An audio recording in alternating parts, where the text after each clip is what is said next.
20 années se sont écoulées depuis que le premier épisode de l'anime Naruto a été diffusé. Et pour célébrer le 20e anniversaire de cet anime iconique, un vote à l'échelle mondiale a été lancé, afin de sélectionner les 99 personnages les plus populaires de l'univers. Et pendant plusieurs semaines, les fans ont voté pour leur personnage préféré, afin d'élire le meilleur personnage qui est apparu dans Naruto et Naruto Shippuden. Mais ce n'est pas tout. Cet événement cachait un grand enjeu. En effet, le gagnant du vote de popularité aura droit à un manga consacré sur son histoire, écrit et dessiné par Kishimoto lui-même. Les 20 personnages qui arriveront en tête du classement auront droit à de nouvelles illustrations officielles, dessinées encore une fois par monsieur Masashi Kishimoto. Bref, vous l'avez compris, une nouvelle guerre entre les personnages de Naruto a été lancée, et les fans du monde entier ont participé à ce sondage, qui était ouvert pendant plus d'un mois. Et hier, on a appris qui en est sorti vainqueur. Est-ce qu'on aura droit à un manga sur le légendaire Minato Namikaze, le père de Naruto, très apprécié par nous tous, ou est-ce qu'on aura une énième histoire sur Itachi, ou bien aura-t-on une histoire sur Sakura? Oui, Sakura n'a rien à faire là, mais vous comprendrez pourquoi. En tout cas, vous allez connaître le gagnant et toutes les informations sur ce vote de popularité dans cette vidéo. Salut tout le monde, c'est Abdou et bienvenue dans ma chaîne secondaire. Les amis, on y est. Nous connaissons le gagnant du plus grand vote de popularité de la licence, qui comptait pas moins de 488 personnages. La vidéo d'aujourd'hui aura pour objectif de vous partager l'actualité autour de ce vote de popularité. Et dans la chaîne principale, je ferai une vidéo plus longue pour parler du vainqueur. Bref, on commence juste après ma question de culture du jour. Citez-moi 2 combats de Minato. Bonne chance à tous et on se retrouve juste après le générique.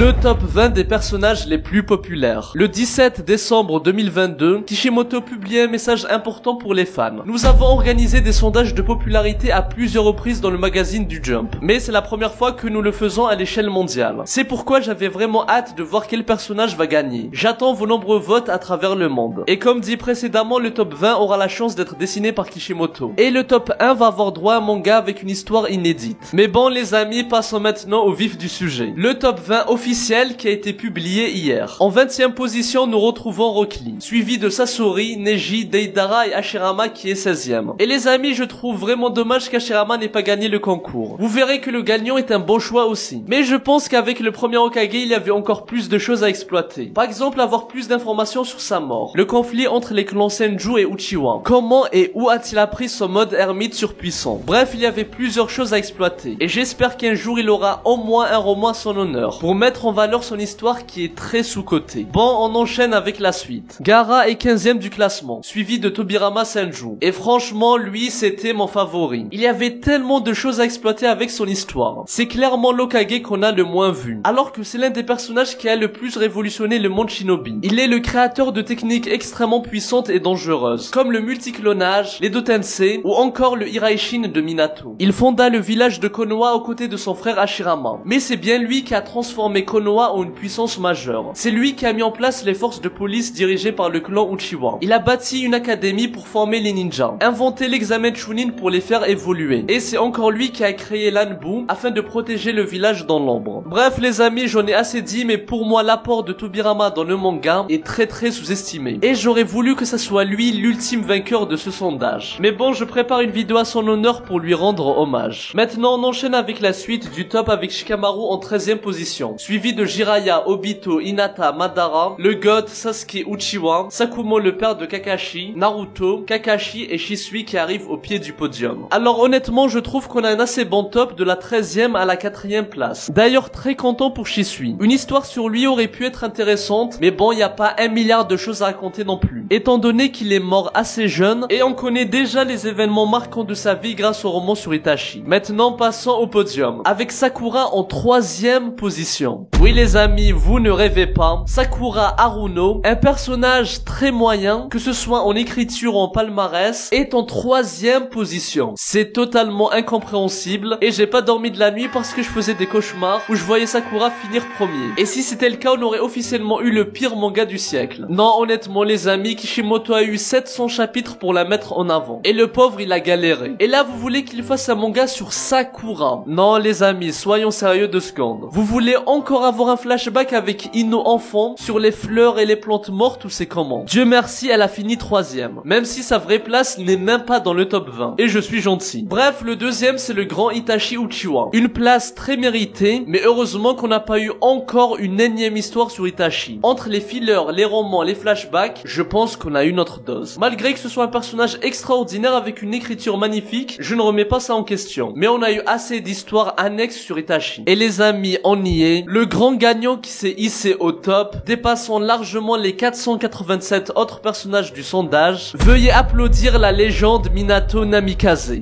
Un nouveau manga sur Minato, le père de Naruto Uzumaki, l'enfant de la prophétie. Le grand-père de Boruto Uzumaki, l'étoile de l'espoir devenu un Otsutsuki. L'élève de Jiraiya, l'un des 3 Sannin légendaires. Le 4e Hokage. Oui, je parle de Minato Namikaze. Et les amis, même si j'aurais préféré avoir une histoire sur Tobirama, je suis quand même très content que Minato ait gagné. N'oublions pas que c'est lui qui a donné naissance à Naruto. C'est lui qui a scellé Kurama en lui. Et il a tout sacrifié pour sa famille. Et je trouve que maintenant la boucle est bouclée. Un manga sur Naruto, un sur Boruto, et maintenant un sur Minato. Kishimoto est un vrai maître de l'art manga. J'ai jamais vu 3 personnages aussi bien écrits sur 3 générations différentes. Je pense qu'on peut dire qu'on a le meilleur trio grand-père, père et fils de tout animé confondu. Je rappelle que Kishimoto n'avait plus dessiné de chapitres sur la licence depuis Naruto Gaiden, c'est-à-dire depuis presque 10 ans. Les amis, je vous prépare une vidéo entière dans ma chaîne principale pour parler de ce qu'on pourrait avoir comme histoire avec Minato. Mais pour vous hype, dites-vous qu'on pourrait connaître comment Minato a créé le Rasengan, qui est devenu une technique légendaire transmise à Naruto puis à Boruto. On pourrait voir son point de vue durant la 3e grande guerre ninja, qu'il a fait encore plus connaître dans le monde shinobi, en tant que l'éclair jaune de Konoha. Et c'est un des faits marquants qui l'a propulsé pour réaliser son rêve de devenir Hokage. Et justement, on pourrait aussi avoir des moments de famille avec Kushina, ou encore mieux, en apprendre plus sur son adolescence lorsqu'il était l'élève de Jiraiya, avec ses coéquipiers dont on ignore l'identité jusqu'à présent. Et pour ceux qui se le demandent, ça sera un manga court, donc il faut s'attendre à environ un tome comme Naruto Gaiden, où on a eu la rencontre de Sarada et Sasuke, et la défaite de Shin Uchiwa. Et les amis, même si l'histoire va s'étaler sur quelques chapitres seulement, c'est déjà très bien, car je suis convaincu que ça sera assez dense, avec plusieurs informations inédites. Kishimoto a toujours été bon pour dessiner une histoire complète et détaillée, en seulement quelques chapitres. Il arrive à transmettre énormément de choses en seulement une page. Donc je me fais pas trop de soucis là-dessus, et j'ai très hâte de lire le manga sur Minato. Le message de Kishimoto et le cas Sakura. Comme promis, Kishimoto a dessiné les personnages du top 20. Et voici l'illustration officielle. Et si vous remarquez bien, il a dessiné 22 personnages et non 20. En ajoutant Gai et Kurama qui ont fini en 21e et en 22e position. Et il nous explique pourquoi dans son message. Pour dire la vérité, je soutenais Kurama. Au départ, j'avais l'intention de ne dessiner que les 20 premiers personnages du classement. Mais comme je voulais absolument ajouter Kurama, qui était proche à la 22e place, je l'ai dessiné ainsi que Gai Maito qui est arrivé 21e.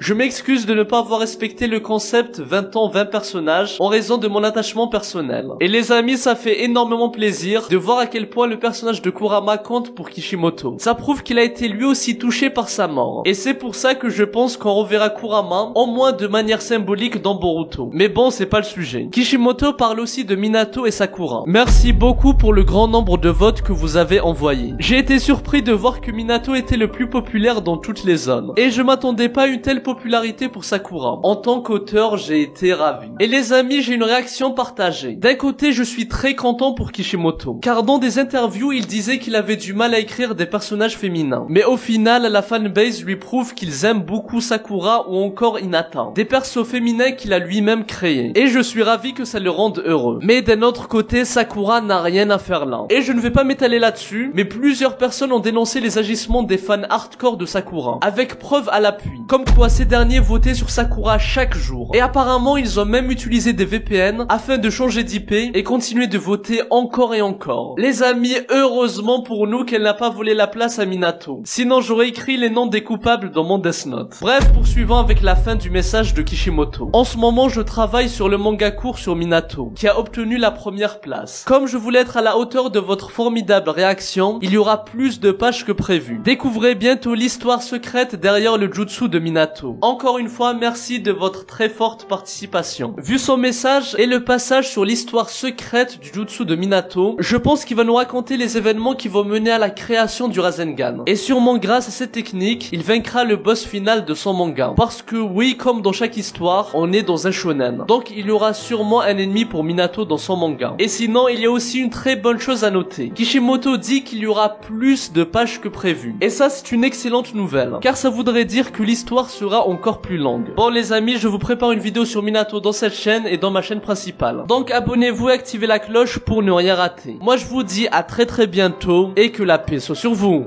Eru, Psy, Konkuru.